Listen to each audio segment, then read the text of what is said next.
Ladies and gentlemen, welcome to the Bullpen.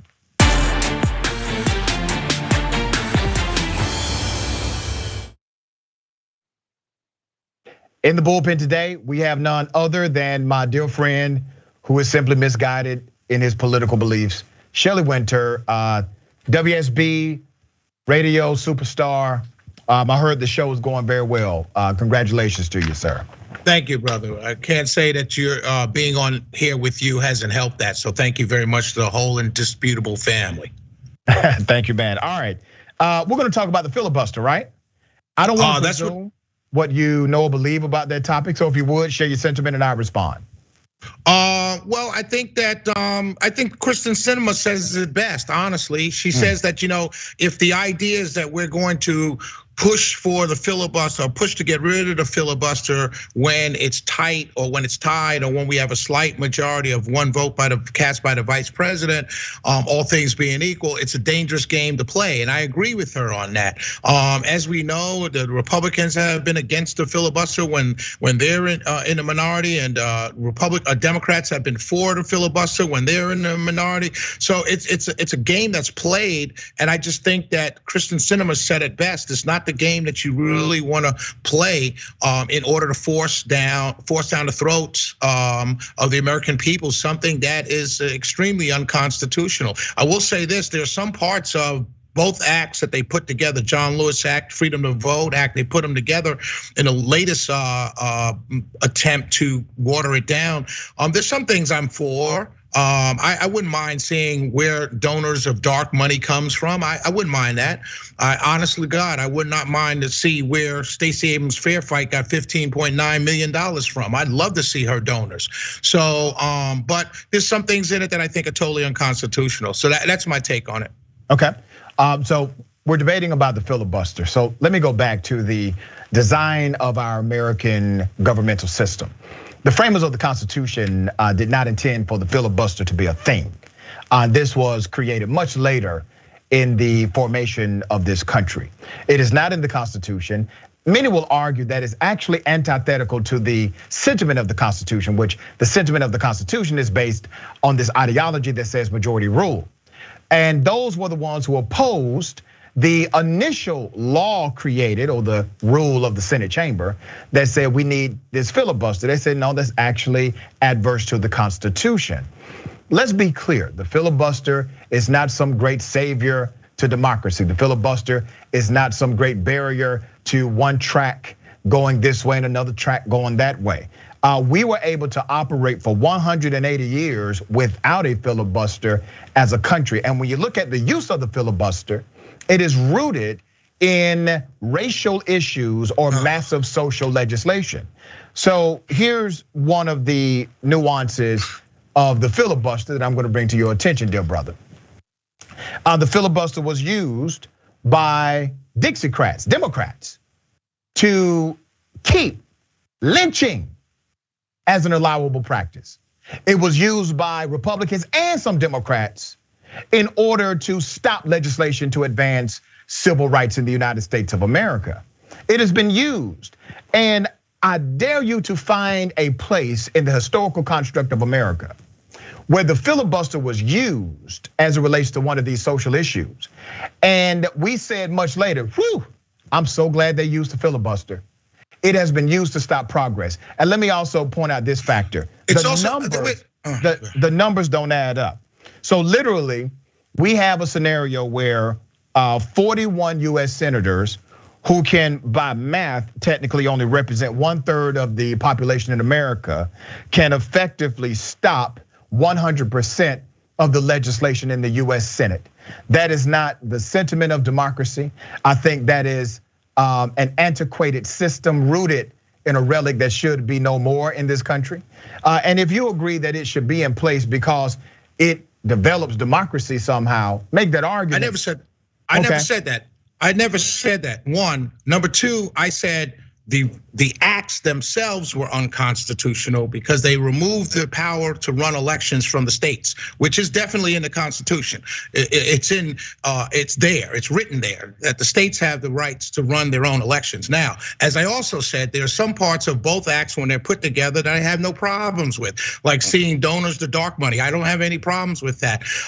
In some areas where they talk about different forms of ID, I think I have an issue with that depending on the forms of ID. Like, I don't think it's correct that a person or a woman or a man who goes to a college for 4 years and uses a college ID to cast a vote in a place where he's only temporarily living in. So there's some issues to aspects to the laws that you're trying to push through. The argument from me is not the argument of whether the filibuster is right or wrong, because as I stated earlier in my conversation, Democrats have been against the filibuster when it disproportionately affected them. Republicans have been for the filibuster when it benefited them. So the argument about whether the historical, by the way, Strom Thurmond filibustered for 36 hours and not an hour and a half later did they pass the Civil Rights Act. So clearly the filibuster of just talking is not the really big problem. So Shelley, that's not the issue. So if we still did the filibuster that way, this would not be a big issue, because at that time you literally had to stay in continuous engagement in the US Senate. That is no longer the case. Number two, let me correct you on one note. When you said that only states have the right to run elections based on the Constitution, I'm gonna read the Constitution to you, and I'm gonna let the Constitution clear this up.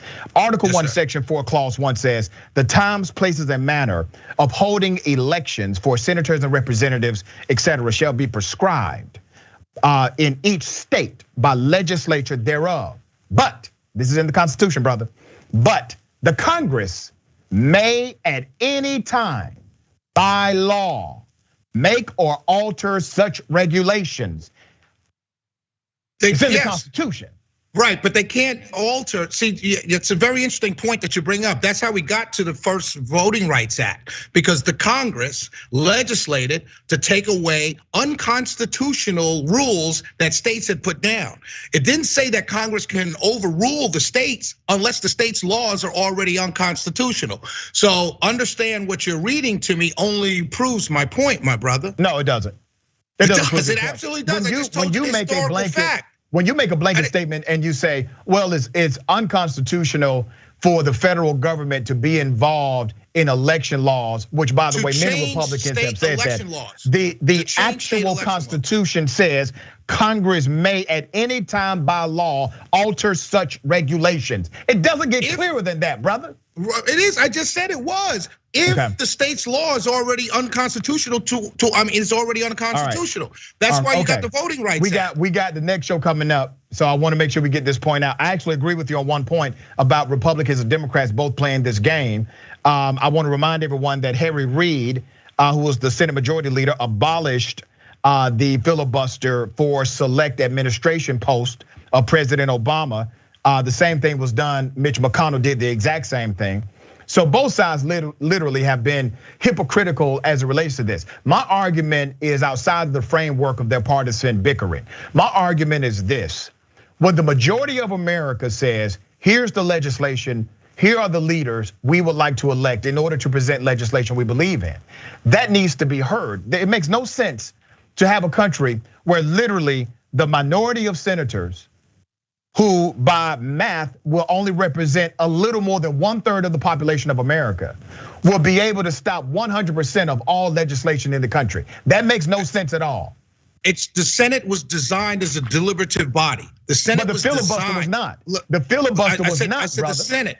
I said the Senate was designed as a deliberative body. So radical changes did not happen overnight simply because you had a majority. Dr. King was radical. They said Dr. King was radical.